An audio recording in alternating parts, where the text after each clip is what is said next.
અને કૃષ્ણ ક્યારે આવે ને એની આંખની નજર આમ આમ આમ જોઈ રહ્યા છે અને પોતાનો આંખો સજાવી દીધો દીપક એવા બધે જલાવી દીધા ને કે દિવાળીનો માહોલ હોય ને એવું કારણ કે ઘણીવાર કોઈની ઝૂંપડી હોય ને પણ આપને સાસ કાઢી આપી દે રોટલો આપી દે તો હોટસર આપને મીઠો આપે કારણ કે ભાવ હોય પ્રેમ હોય એટલા માટે બાકી ઘણા લોકો પંજાબી ચોપન ભોગ આપે છતાંય ભાવ ન હોય ને પરાણ ન હોય ને મજા ના આવે એના માટે કૃષ્ણ આવે છે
श्याम आएंगे तो अंगना सजाऊंगी दीप जला के दीवारे मैं मनाऊंगी ये दीप जला के दिवाली मैं मनाऊंगी मेरे जन्मों के पाप सारे धुल जाएंगे शाम आएंगे मेरे जन्मों के पाप सब धुल जाएंगे राम आएंगे આમ વિદુર ને ત્યાં આમ ખબર પડી કૃષ્ણ આવવાના હતા આગમન થયું ધીમે ધીમે ભગવાનનું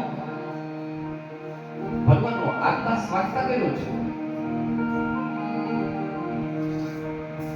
ભગવાન ને એમ કહેવાય કે પોતાના ઘરની અંદર બીજું હતું નહીં કાંઈ પણ બાજરાના રોટલા અને તાંજગીની ભાજી એ ભગવાને કૃષ્ણે ખાધી છે કારણ પ્રેમ હોય ત્યાં કૃષ્ણ સાહેબ ખીરને પણ ખારે ખાઈ લે છે શબરીમાં એમ કહેવાય એઠા બોરને પણ કૃષ્ણ ખાઈ લે છે, પણ પ્રેમ હોવો જોઈએ, વિશુદ્ધ પ્રેમની વાત છે. જ્ઞાનના પ્રેમની વાત નહીં હો, આ તો વિશુદ્ધ પ્રેમની વાત છે. અત્યારે તો ખાલી સવારે ગુડ મોર્નિંગ નો જો મેસેજ નો કર્યો હોય ને તોય ખબર હતી રહી એ વાત નથી, વિશુદ્ધ પ્રેમની વાત છે. અને ભગવાન કૃષ્ણ ત્યાંથી નીકળ્યા છે. પછી વિદુરજી એકવાર યમુના તટ પર સ્નાન કરવા જાય છે. બીજા સ્કંદને વિરામ આપી ત્રીજા સ્કંદની અંદર આપણે મંગલ પ્રવેશ કરીએ છીએ. આવો તમારા મનીષભાઈ મકવાણા કીબોર્ડ પ્લેયર, બહુ સારું તમારું સુરતની અંદર નામ છે.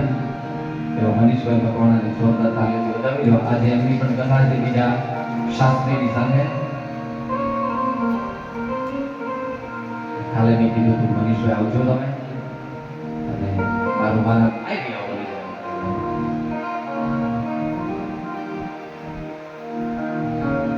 જોરદાર તાલીમથી વધાવી મનીષભાઈ મકવાણાને એક વાર જોરદાર.